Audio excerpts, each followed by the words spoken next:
Smash the clock. Smash the clock was the slogan that I hypocritically smashed each morning for 3 days. When asked what I meant, I said, "Didn't you hear? The global economy collapsed this morning.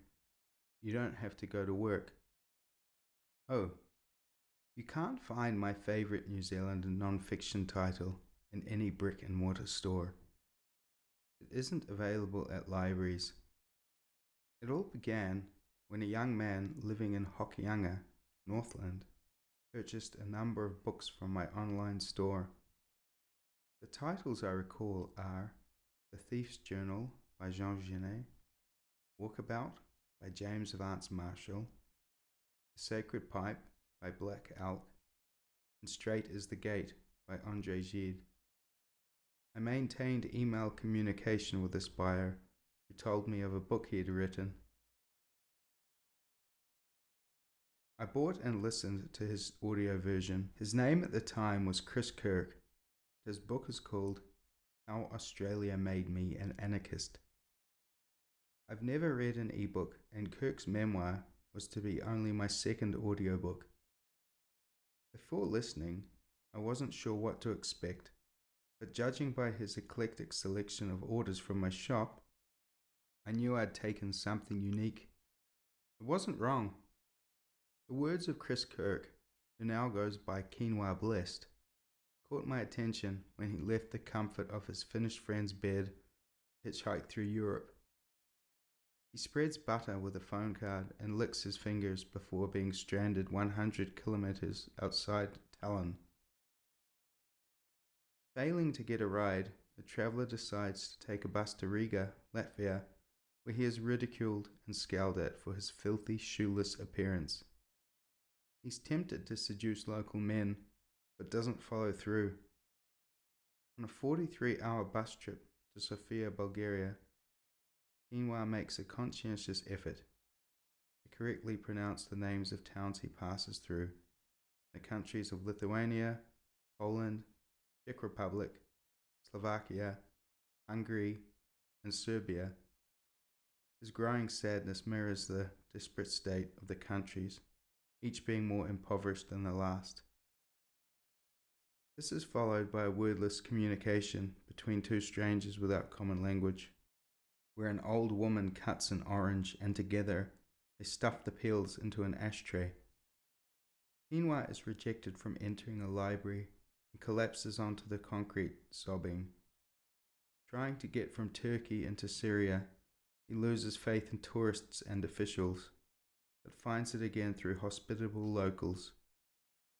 The narrative takes the reader to and fro from past to present, the stream of consciousness and time travel never irritating or confusing as we share Quinoa's journey to and from Australia.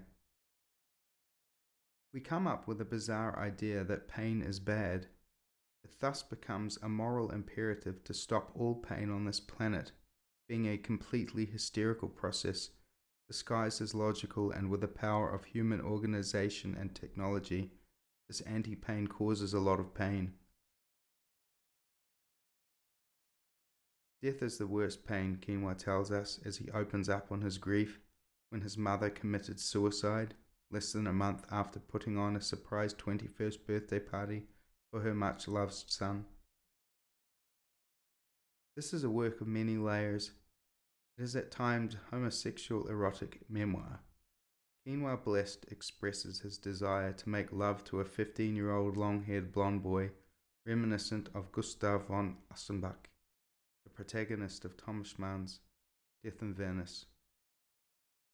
Socratic philosophy is explored in his clash of desire, admiration, and delight against repression, objectification, and shame.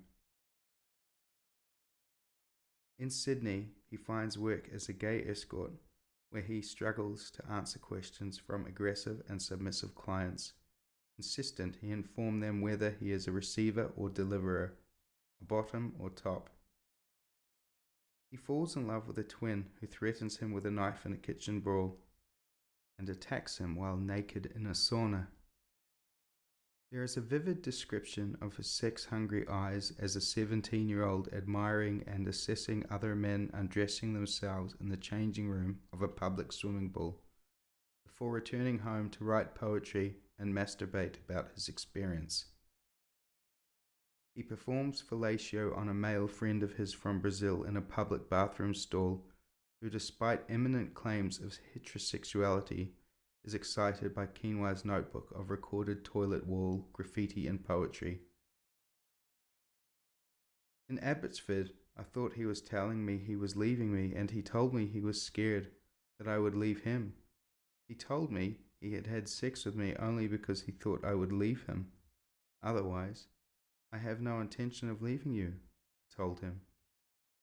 I pressure him with the insistence of my incessant sexual desire, and he resists and relents, and he pleads as I plead with my yearning, but he pleads with a convoluted dishonesty that confuses us both. We went, and there we became lovers. I invited him to Wilson's promontory, although I had no desire to go there, just so we could be together, and we found ourselves on a horrible beach, shallow inlet outside the prom, where we became depressed and inactive and tormented each other with sex and silence and mounting emotion.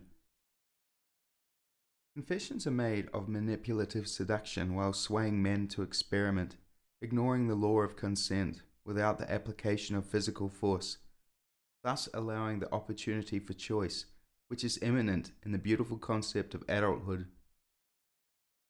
The narrative also explores Quinoa's disdain for human conditioning in capitalist society, acknowledging his fortune to have grown up in developed and wealthy New Zealand, all the while criticizing industrialization and its negative effects.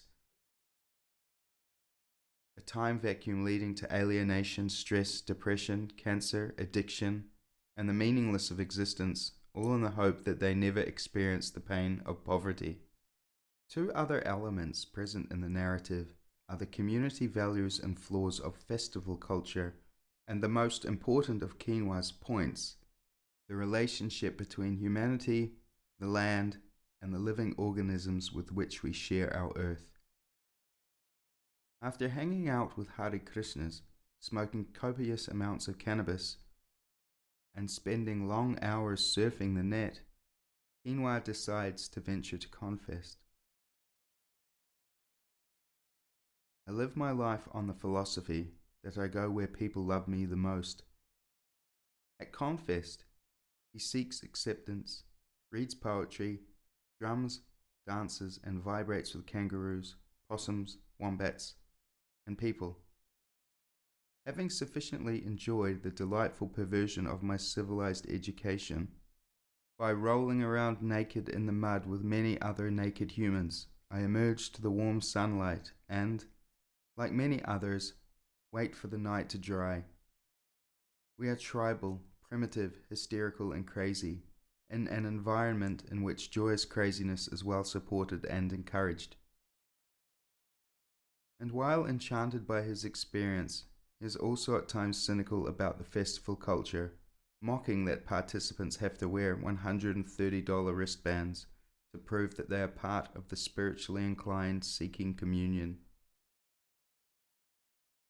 There are detailed observations of Quinoa's experimentation with drugs, both for their spiritual healing and insight, as well as their superficial and dirty effects, including gold-top psilocybin mushrooms, an ayahuasca brew of woody climbing vine, salvia divinorum, and N,N-dimethyltryptamine.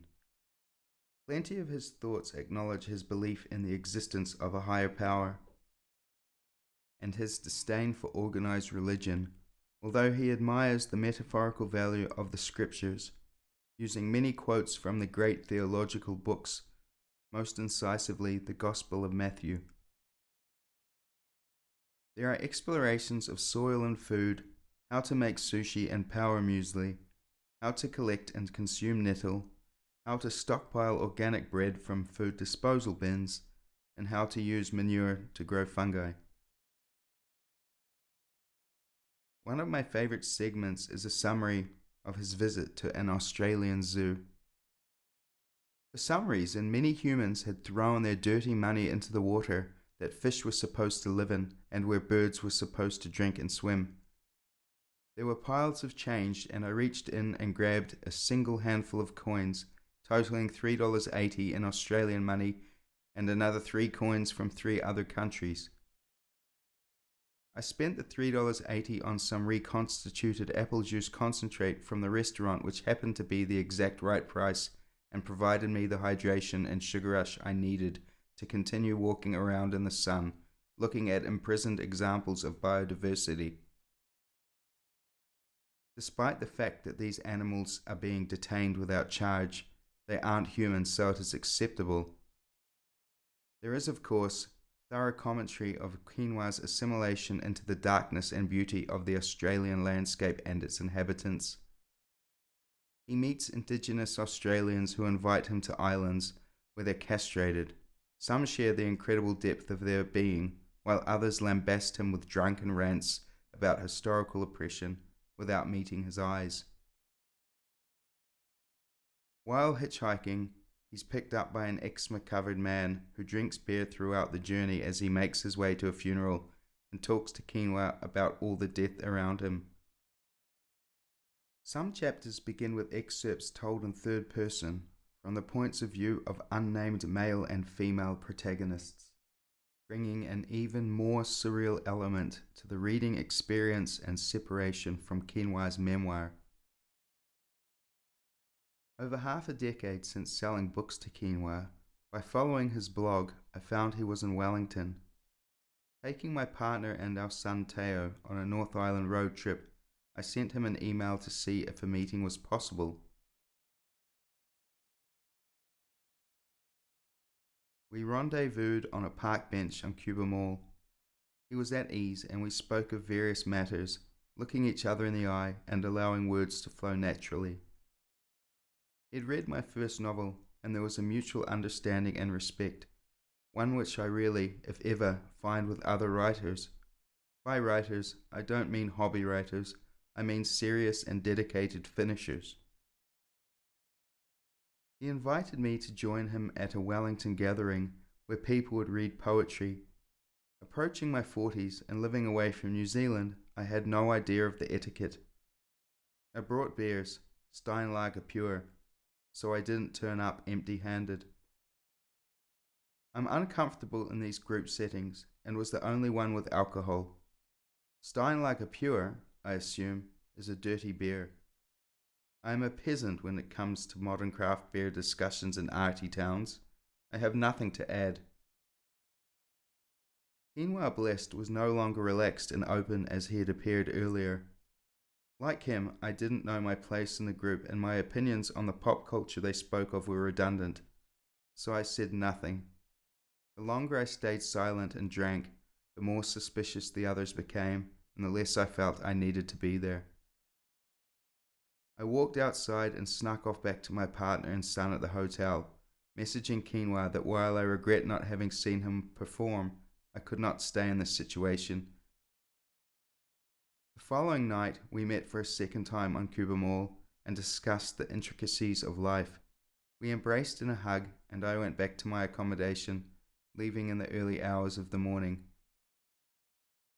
Quinoa Blessed does not use his homosexuality as a victim of oppression capital in a progressive guilt market. On the contrary, he presents his homosexuality as a wellspring of sexual freedom and raw energy, the elimination of pigeonholing, the adrenaline of risk. Such writing only confuses the parochial New Zealand publishing world. This is a book about love and rebellion. Although heartfelt and human, it is complex, irrational, and deviant, leaving the reader awestruck, flat, and introspective. This achieves removal from reality and brings the reader deep into Quinoa's journey. The book has shades of esoteric thinkers Carlos Castaneda, Terence McKenna, Carl Jung, and beat writers William S. Burroughs and Jack Kerouac. It goes well beyond the boxes of New Zealand literature, having no place for review in the Herald, Stuff, The Listener, Reading Room, or the Spin-Off. Without the recognition of celebrity or the backing of a university program, as a first book, How Australia Made Me an Anarchist is simply unpublishable in New Zealand, Australia, or elsewhere for that matter. But with its incredible depth and originality, it deserves to be read.